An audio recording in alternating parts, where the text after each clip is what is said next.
ഇളം ചൂടുള്ള ചായക്കപ്പിൽ ചുണ്ടമർത്തിക്കൊണ്ട് രാധ ജനലിലൂടെ പുറത്തേക്ക് നോക്കി. കാർത്തികമാസം പകുതിയായി. പറമ്പിലെ ചെമ്പകമരം ഇത്തവണയും പതിവിലും കൂടുതൽ പൂക്കൾ തന്നു.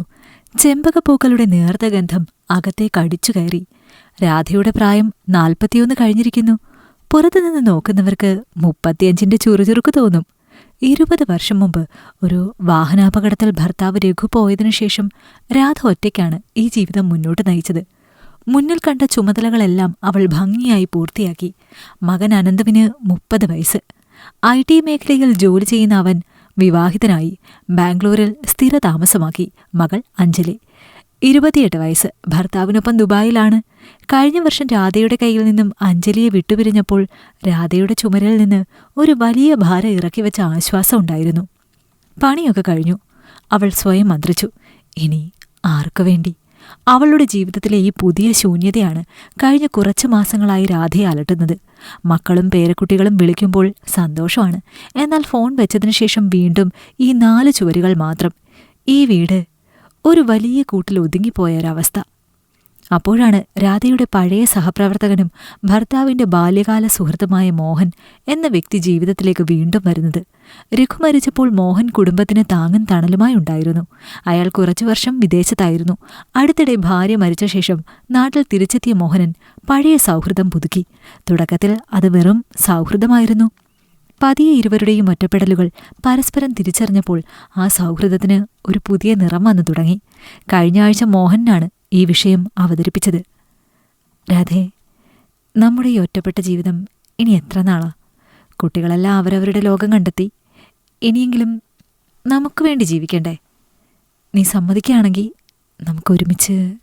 രാധ അമ്പരന്നെങ്കിലും ആ വാക്കുകൾ അവളുടെ മനസ്സിൽ സന്തോഷത്തിന്റെ ഒരു ചിറക് നൽകി. 40 കഴിഞ്ഞ ഒരാൾക്ക് വീണ്ടും പ്രണയം? അവൾ ചിന്തിച്ചു. ലോകം എന്തു പറയും? മക്കളെന്ത് വിചാരിക്കും? ആദ്യമായി അവൾ ഈ കാര്യം മക്കളോട് പറയാൻ തീരുമാനിച്ചു. വാരാന്ത്യത്തിൽ അനന്തു നാട്ടിലെത്തുമെന്നും അഞ്ജലി വീഡിയോ കോളിൽ വരാമെന്നും അറിയിച്ചു. ശനിയാഴ്ച വൈകുന്നേരം അച്ഛന്റെയും അമ്മയുടെയും ചിത്രത്തിനു മുന്നിൽ വിളക്ക് വെച്ച ശേഷം രാധ ഹാളിലിരുന്നു. അനന്തവും ഭാര്യ നീതുവും രാധയുടെ അടുത്ത കസേരയിലും ടാബ്ലറ്റിൽ അഞ്ജലിയും ഭർത്താവ് രമേശും സ്ക്രീനിലും തെളിഞ്ഞു. അമ്മയ്ക്ക് നിങ്ങളോട് എല്ലാവരോടും ഒരു പ്രധാന കാര്യം സംസാരിക്കാനുണ്ട്. രാധ വിഷയം അവതരിപ്പിച്ചു. അനന്തവും നീതുവും ആകാംക്ഷയോടെ നോക്കി. അഞ്ജലിയുടെ മുഖത്ത് പതിവ് തിടുക്കം. രാധ പതർച്ചയോടെ മോഹനനുമായുള്ള ബന്ധത്തെക്കുറിച്ചും ഒറ്റപ്പെടലിൽ നിന്ന് പുതിയ ജീവിതം തുടങ്ങാൻ താൻ ആഗ്രഹിക്കുന്നുവെന്നും പറഞ്ഞു നിർത്തി.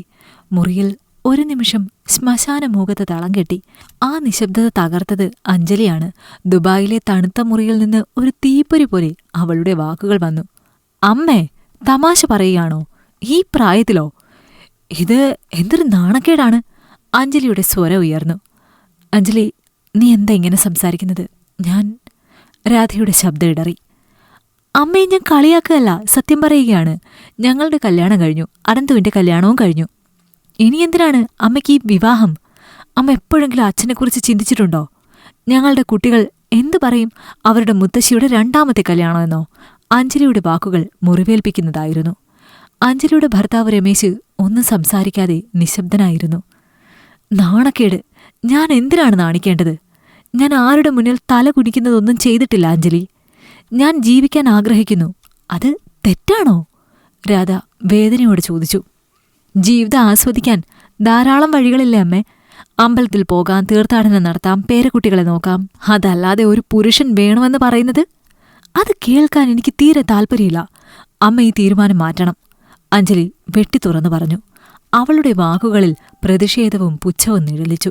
അനന്തുവിന്റെ മുഖം ദേഷ്യം കൊണ്ട് ചുവന്നു. പക്ഷെ അവൻ സഹോദരിയെ തടഞ്ഞില്ല. മതി അഞ്ജലി, അനന്തു ഇടപെട്ടു.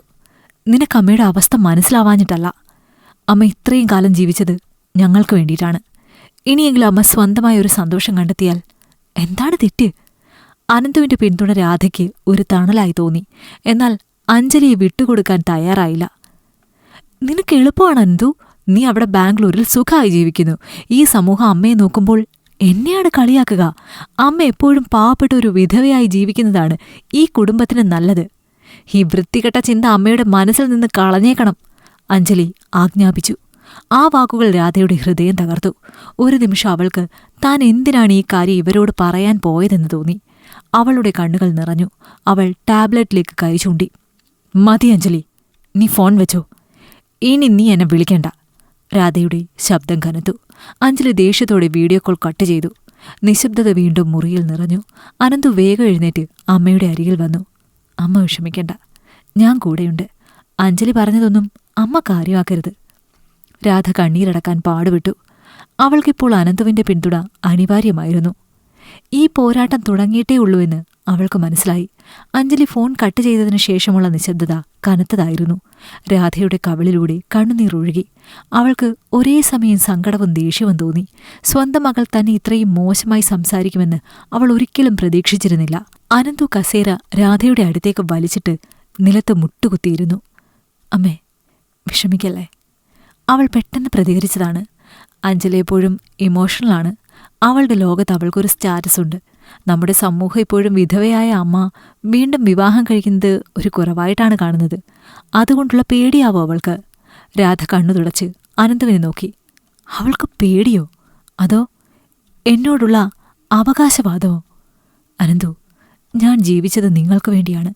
നിങ്ങളുടെ അച്ഛൻ പോയപ്പോൾ എനിക്ക് 30 വയസ്സ് പോലും ഉണ്ടായിരുന്നില്ല. എന്നെ ഇഷ്ടംപോലെ ആളുകൾക്ക് വിവാഹം കഴിക്കാമായിരുന്നു. അന്ന് ഞാൻ വേണ്ടെന്ന് വെച്ചത് നിങ്ങൾ രണ്ടുപേരും കാരണമാണ്. ഇപ്പോൾ നിങ്ങൾ സ്വന്തമായി ജീവിതം കണ്ടെത്തി. ഞാനൊരല്പം സന്തോഷം കണ്ടെത്തുമ്പോൾ അവൾക്കത് നാണക്കേടാണോ? അനന്തു അമ്മയുടെ കൈകൾ ചേർത്ത് പിടിച്ചു. അല്ലമ്മേ, അവകാശവാദമാണ്. അമ്മ എപ്പോഴും അവർക്ക് മാത്രം സ്വന്തമായിരിക്കണമെന്ന ചിന്ത. പക്ഷെ അമ്മയുടെ സന്തോഷമാണ് എനിക്ക് പ്രധാനം. മോഹൻ അങ്കിളുടെ കാര്യത്തിൽ എനിക്ക് പൂർണ്ണ വിശ്വാസമുണ്ട്. അദ്ദേഹം നല്ല മനുഷ്യനാണ്. അച്ഛൻ പോയ സമയത്ത് ഞങ്ങൾക്ക് വേണ്ടി ഒരുപാട് കാര്യങ്ങൾ ചെയ്തു തന്ന ആളാണ്. അമ്മ ഈ തീരുമാനം മാറ്റണ്ട. അനന്തുവിന്റെ വാക്കുകൾ രാധയ്ക്ക് വലിയ ആശ്വാസം നൽകി. ആ നിമിഷം മകന്റെ പ്രായോഗികമായ സ്നേഹത്തെയും പിന്തുണയെയും അവൾ വാത്സല്യത്തോടെ ഓർത്തു. പക്ഷേ അഞ്ജലിയുടെ ഈ എതിർപ്പ്, അത് പ്രശ്നമാകില്ല മോനെ. രാധയുടെ ശബ്ദത്തിൽ ആശങ്കയുണ്ടായിരുന്നു. അമ്മ അതിനെക്കുറിച്ച് ആലോചിച്ച് വിഷമിക്കണ്ട. അഞ്ജലിയെ ഞാൻ മനസ്സിലാക്കിക്കൊള്ളാം. അമ്മ മോഹൻ അങ്കിളുമായിട്ട് സംസാരിച്ച് കാര്യങ്ങൾ മുന്നോട്ട് വയ്ക്കൂ.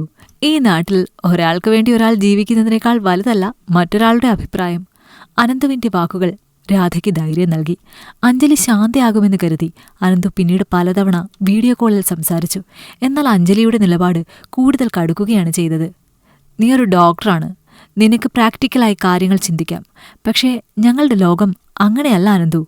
നാട്ടുകാർ സംസാരിക്കുന്നത് എന്നെയും രമേശിനെയും നോക്കിയാണ്. അമ്മ ആണുങ്ങൾക്ക് വേണ്ടി ആർത്തി കാണിക്കുന്നവളായി മുദ്രകുത്തപ്പെടും.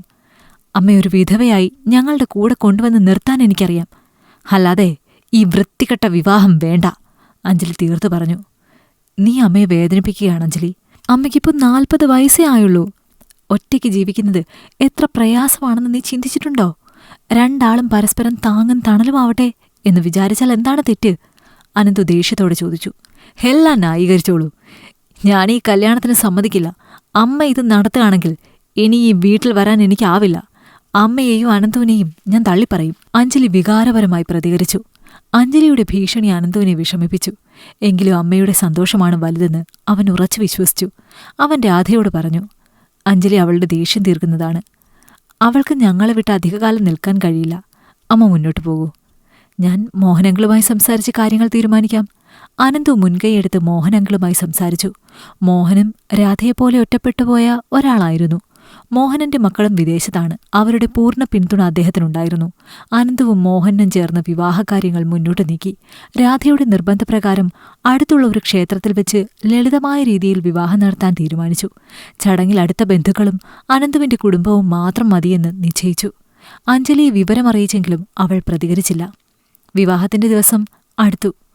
അഞ്ജലിയെ വിളിക്കണ്ട എന്ന് രാധ തീരുമാനിച്ചിരുന്നു.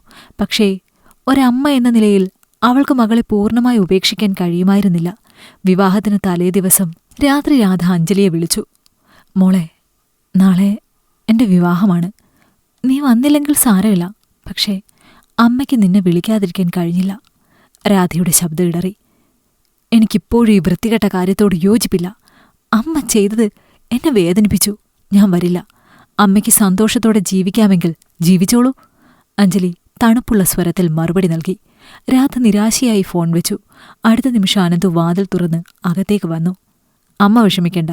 നാളെ അമ്മ സന്തോഷമായിരിക്കണം. ബാക്കിയെല്ലാം നമുക്ക് പിന്നെ നോക്കാം. അവൻ അമ്മയുടെ നെറ്റിയിൽ ചുംബിച്ചു. ആദ്യത്തെ പ്രതിസന്ധി തരണം ചെയ്തതിലുള്ള ആശ്വാസം രാധയുടെ മനസ്സിൽ തെളിഞ്ഞു. നാളെ വർഷങ്ങൾ നീണ്ട ഒറ്റപ്പെടലിനൊരു അവസാനമാവുകയാണ്.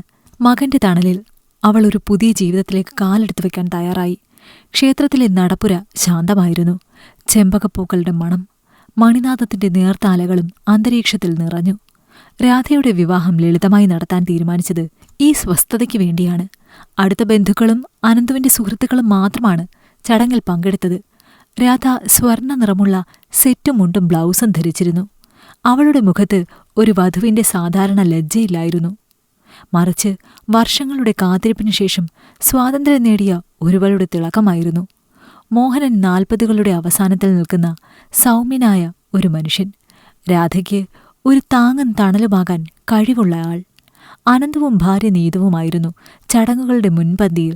എല്ലാ കാര്യങ്ങളും കൃത്യമായി നടക്കുന്നുണ്ടെന്ന് അവൻ ഉറപ്പുവരുത്തി. അമ്മയുടെ സന്തോഷം അവന് സ്വന്തം സന്തോഷമായിരുന്നു. താലികെട്ട് നടന്നപ്പോൾ അനന്തവിന്റെ കണ്ണുകൾ നിറഞ്ഞു. ഇത് കേവലം ഒരു വിവാഹമായിരുന്നില്ല, അവന്റെ അമ്മയുടെ പുതിയ ജീവിതത്തിലേക്കുള്ള പുനർജന്മമായിരുന്നു. വിവാഹശേഷം വീട്ടിൽ നടന്ന ചെറിയ സൽക്കാരത്തിനിടയിൽ അനന്തവും നീതുവും രാധയ്ക്ക് ചുറ്റും സന്തോഷത്തോടെ നിന്നു. രാധയുടെ മുഖത്ത് കാണാനുള്ള സമാധാനം മോഹനുമായുള്ള ഈ ബന്ധം എത്രത്തോളം ശരിയാണെന്ന് വിളിച്ചു പറഞ്ഞു. അമ്മേ, കണ്ടില്ലേ, ആരും ഈ കല്യാണത്തെ കുറ്റം പറയുന്നില്ല. സന്തോഷം മാത്രമാണ് എല്ലാവർക്കും, അനന്തു പതിഞ്ഞ സ്വരത്തിൽ പറഞ്ഞു. മോനെ, നിന്റെ പിന്തുണയില്ലായിരുന്നെങ്കിൽ ഇത് നടക്കില്ലായിരുന്നു. നിന്റെ അച്ഛന്റെ സ്ഥാനത്ത് നിന്ന് നീയാണ് എല്ലാം ചെയ്തത്. രാധ അവനെ ചേർത്തു പിടിച്ചു. ആ സന്തോഷത്തിനിടയിലും രാധയുടെ മനസ്സിൽ ഒരു വേദന ഒളിഞ്ഞിരുന്നു.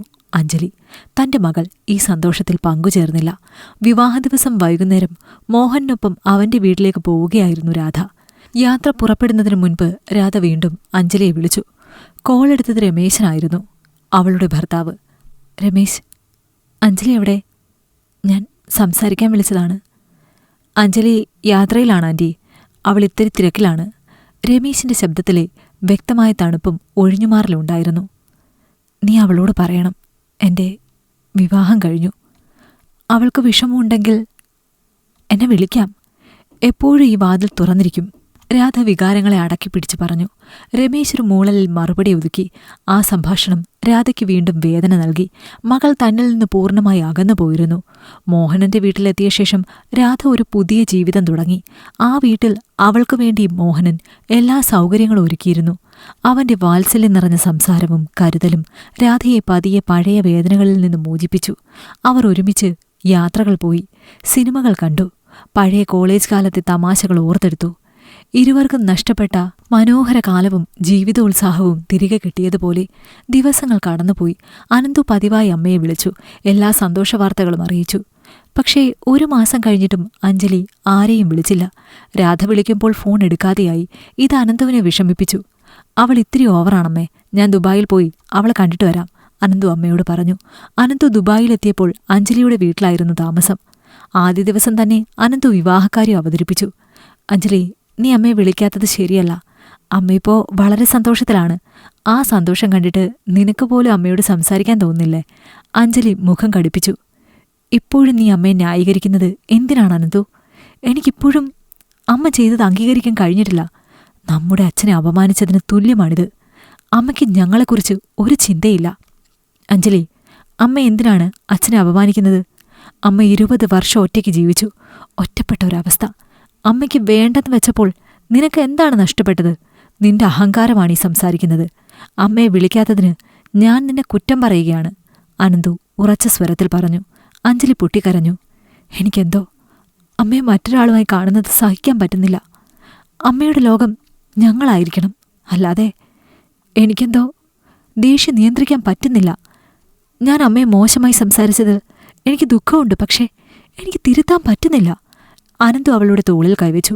എങ്കിൽ നീ ഒന്ന് അമ്മയുടെ കണ്ണുകളിലൂടെ ചിന്തിക്ക്. അമ്മ ഇത്രയും കാലം ജീവിച്ചത് ഞങ്ങൾക്കു വേണ്ടിയുള്ള ഒരു കഥാപാത്രമായിട്ടാണ്. ഇനിയെങ്കിലും അമ്മയ്ക്ക് സ്വന്തം ഇഷ്ടത്തിന് ജീവിക്കാൻ സ്വാതന്ത്ര്യം കൊടുക്കണം. നീ വിളിക്കാത്തത് അമ്മയെ വല്ലാതെ വേദനിപ്പിക്കുന്നുണ്ട്. നീ അമ്മയോട് സംസാരിക്കണം. അഞ്ജലിക്ക് മറുപടി ഉണ്ടായിരുന്നില്ല. അവളുടെ മനസ്സിൽ സങ്കീർണമായ വികാരങ്ങൾ പെരുമ്പറ കൊട്ടുകയായിരുന്നു. നാണക്കേടാണോ അതോ അമ്മയെ മറ്റൊരാൾക്ക് വിട്ടുകൊടുക്കുന്നതിലുള്ള വൈകാരികമായ എതിർപ്പാണോ എന്നവൾക്ക് തിരിച്ചറിയാൻ കഴിഞ്ഞില്ല.